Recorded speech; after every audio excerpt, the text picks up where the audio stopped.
Number 10, two radio stations A and B aired an advertisement of a certain product. This ad is aired in station A every 15 minutes, while in station B every 20 minutes. If the two radio stations simultaneously air the ad at 8 a.m.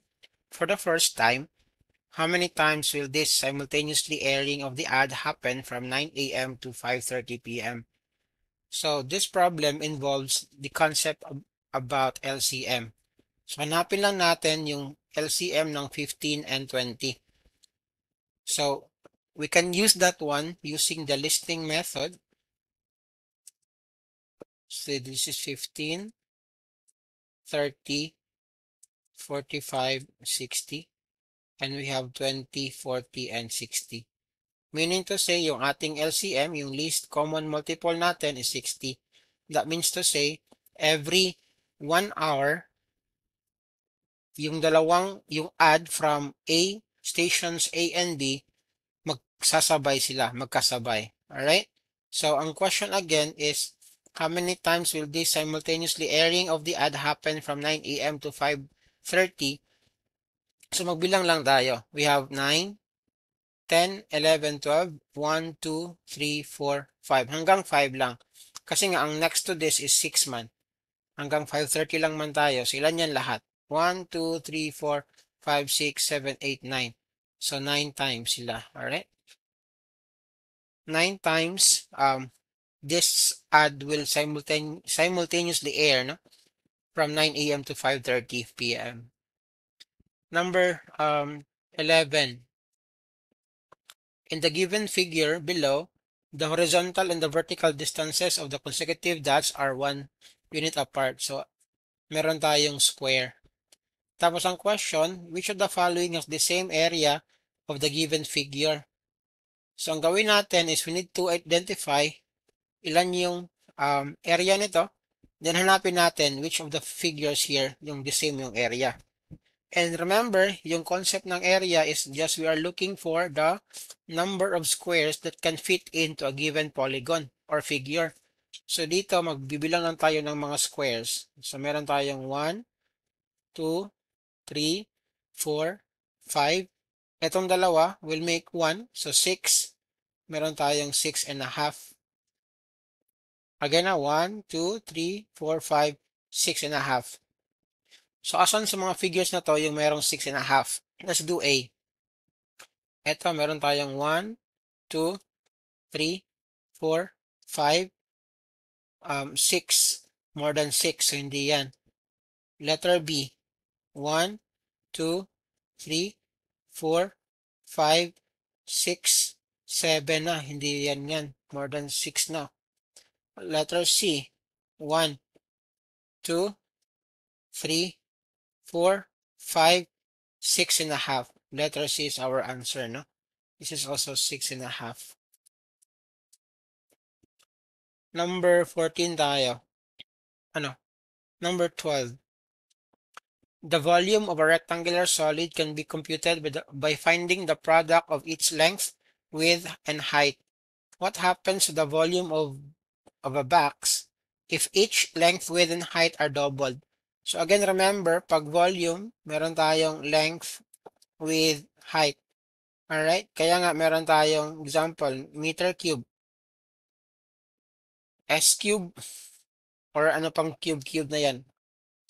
Ang sabi dito, what happens to the volume of each box if you are going to double length, width, and height?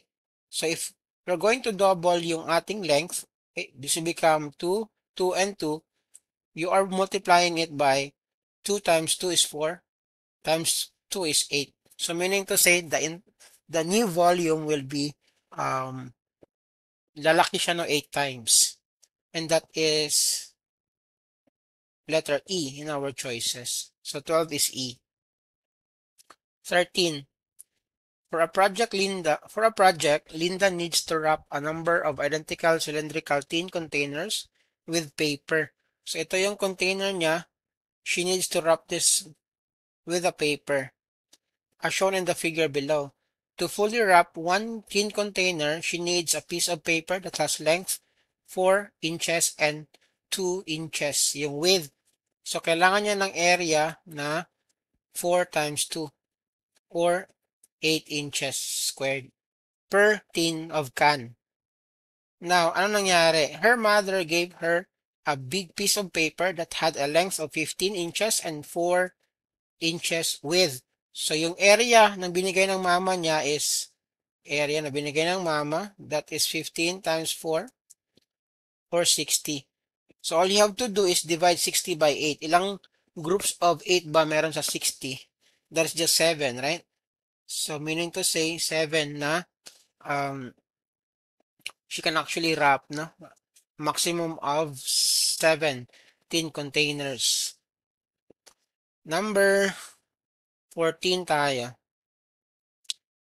A 10 meter by 8 meter floor area, ito yung area, is to be completely covered by a square tiles with dimensions 50 by 50. So itong tile daw is 50 by 50 as shown in the figure below.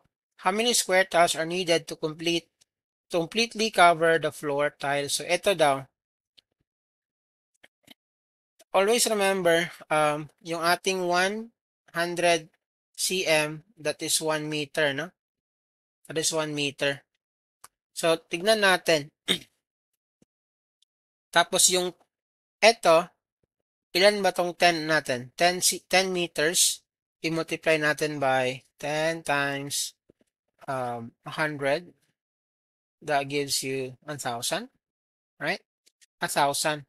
Tapos dito, ilan ba to? 1, 2. 100. So, this is actually 10 dito, no? 10 of this one. At 20, I mean, 20 of this one. And then dito naman, or para mas madali ang gawin natin is ito na lang, no? This is 80, no? Ito, 80. 80. Meron kang 80 meter squared. I-divide natin by ito.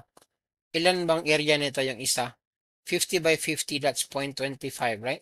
So, divide natin yung 80 by 0.25. This gives us 1, 2, 8,000. And then 25. This is actually 3. This is 75, 50. This is 320. Alright? So, yung answer ng 14 is 320. Number 15. To determine the covered distance traveled by a vehicle at a given period of time, the average speed of the car must be multiplied by the time spent. So again, yung basic na formula, distance is equal to rate times time. For instance, a car travels a speed of 50 km per hour, can cover 50 kilometers in 1 hour. Consider two cars A and B, started from same place and at the same time. Car A travels north, so yung ating basic na direction, news. So yung isang car A daw, it travels north, no? Example, they came from this point. Car A traveled north at an average speed of 80 km per hour. So yung si car A nandito, si car A. 80 kilometers per hour. So si car A, 80 kilometers per hour. So, and then si car B travels north as well, an average speed of 120 kilometers per hour. So 120 daw si B.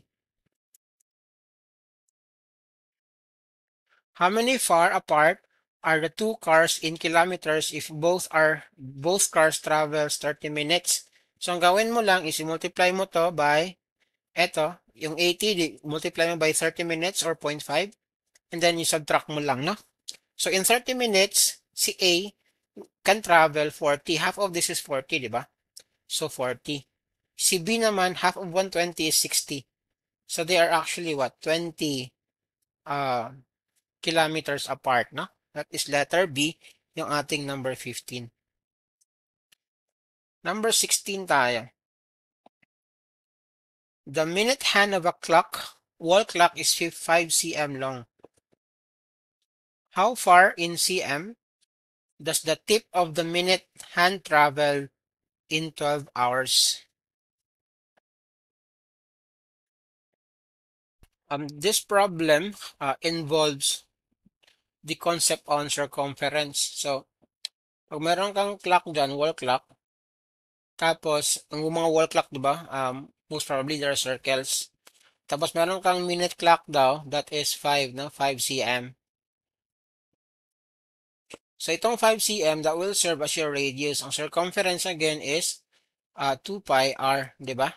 So, ang circumference nito, yung mag-travel na isang circumference is 2 pi r or 10 pi. 12 hours man daw, multiply mo yan by 12, that gives you 120 pi. Letter B yung ating answer. Number 17, Jack and Pau went hiking. They started to climb at 6:51 and reached the summit on the same day, 2 to 7 p.m. How long did they hike? So, subtract lang natin, no? Same day lang man. So, 2:00, and then remember, yung isang minute, yung isang oras is 60 minutes. So, 1 hour, 60 minutes. So, lagay lang natin. So, from 6, so meron kang 7, 8, 9, 10, 11, 12, 1, and then 2. Meron kang 8 hours kung natapos sila sa 51. Pero hindi eh. So, 7 lang siya and then 36 minutes, no?